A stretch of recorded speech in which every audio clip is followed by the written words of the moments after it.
อ่ามื้อนี้ก็สิมาแนะนำวิธีเนาะการเพิ่มเสียงเสียงกลองเสียงเสพเสียงกลองเนาะแล้วก็เสียงโซโล่เนาะที่ว่าข้าพเจ้าฮู้มาส่ำนี้เนาะหรือว่าอ่าอาจารย์ที่ว่าเพิ่นเก่งกว่าเนาะคันว่าผิดพลาดแนวใดก็เอ่อคอมเมนต์เนาะหรือว่าบอกกันก็ได้ว่ามื้อนี้บ่แม่นจังซั่นตัวเฮ็ดนี่บ่แม่นจังซี่เนาะก็บ่เป็นหยังคอมเมนต์ได้เนาะ เพราะว่ามีความรู้เล็กๆน้อยๆที่ว่าก็ได้ศึกษา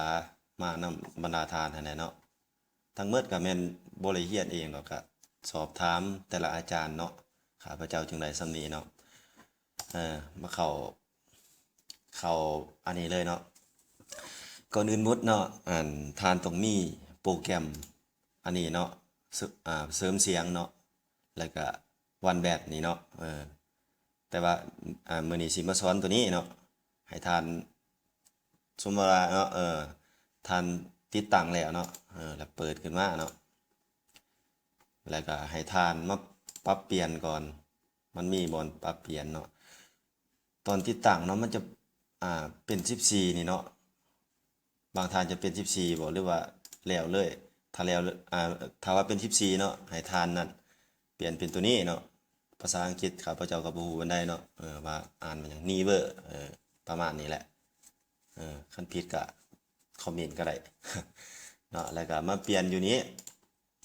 แต่ก่อนมันจะเป็น250เนาะออกจ่อยแต่ก่อนมันจะเป็น250เนาะตอนติดตั้งขึ้นทะเบียนเนาะให้เฮามาปรับเปลี่ยนให้มันเป็น0แฮปปี้ไปเนาะ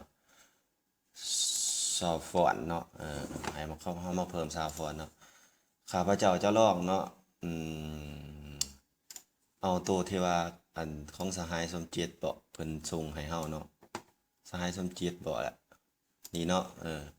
ข้าพเจ้าจะลองตัวนี้ให้ฟังเนาะปีไปโอเคเนาะเพิ่ม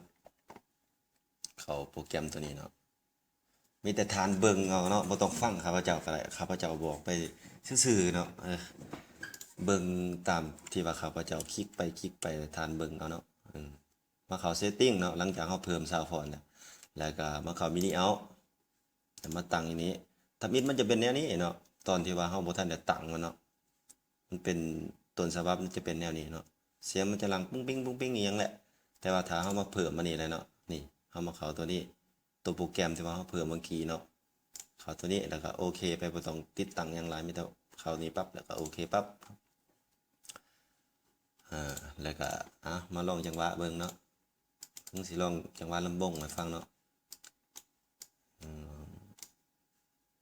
ว่าลำบงปึ๊บคักเลยเนาะอันนี้แต่ก่อนของข้าพเจ้านี่ของข้าพเจ้าเป็นแค้นเนาะข้าพเจ้าติดตั้งเป็นแค่อันนี้เป็นโซ่เนาะสำหรับทานเนาะที่ว่ามันเป็นแบบนี้เนาะข้าพเจ้าถ้าอยากได้เนาะเสียงโซโล่เนาะก็ขอก็ได้เนาะอยากสิส่งให้เนาะหรือว่าสิอัพลงให้ตัวนี้ข้าพเจ้าก็โหลดมาแต่นำอันนั้นดอกนำอันน่ะอาจารย์งาบ่เพิ่นเอาลงแต่ก่อนเพิ่นเอาลงให้มันเข้ากับหยังโปรแกรมแรปเปอร์แรปเป้เนี่ยข้าพเจ้าก็คิดว่ามันเข้า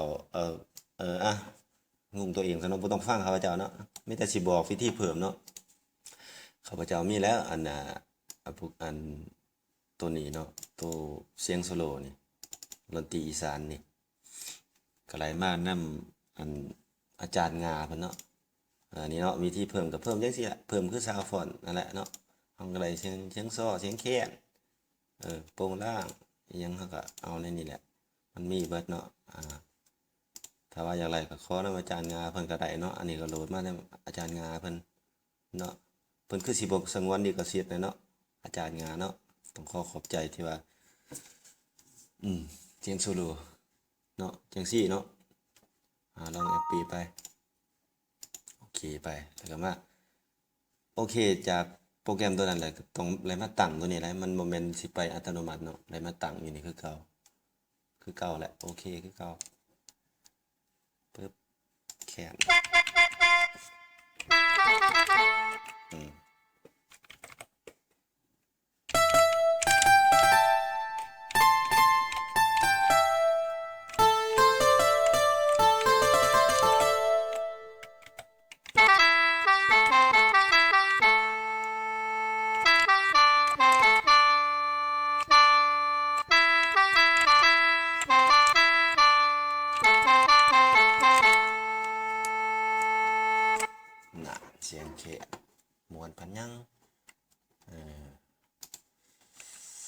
สิลองจักเพลงหนึ่งสิเอาเพลงหยังเนาะนาพรชาวนาใสเบิ่งสิม่วนคือเพิ่นบ่เนาะ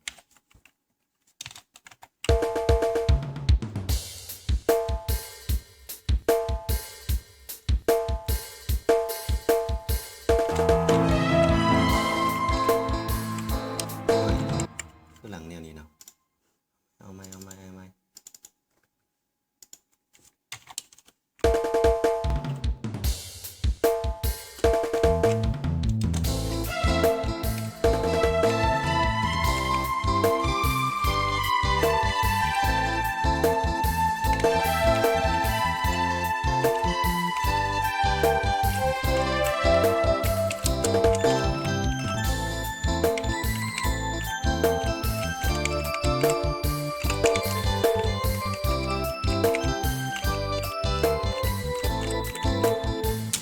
เมื่อมาพบน้องเนื้อท้องยามท้องลมหนา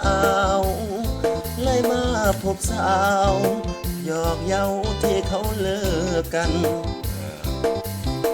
ข้าสาวเขาทันมึงเนาะ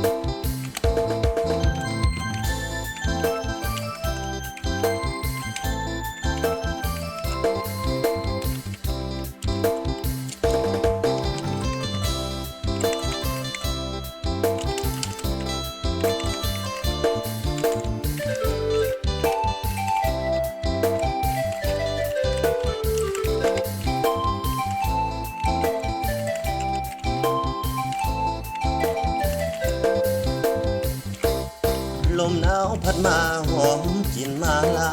คิดฮอดแจ่มจันทร์ผู้สาวแข็งหัวพันนอกนั้นอยู่กับผู้ใด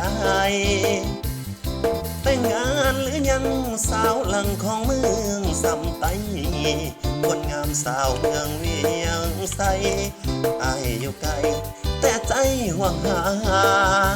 น้องสาวงามเนื้อสาวสำเนื้อดินแลนมักจอง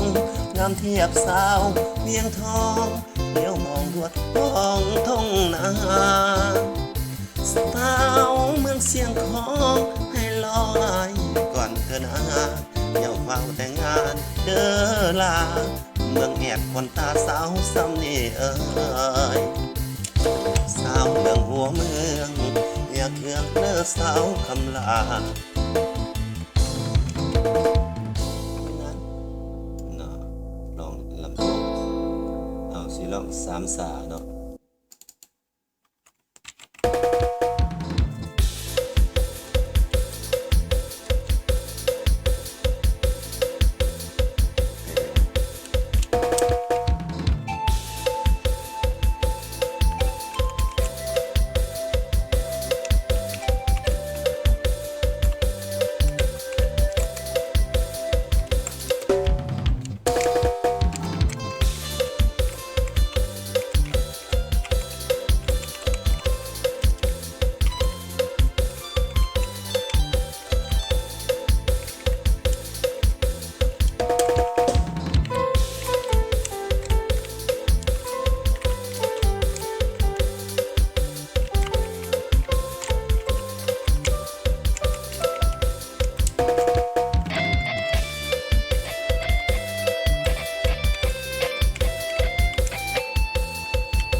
ตามที่ข้าพเจ้าบอกเนาะ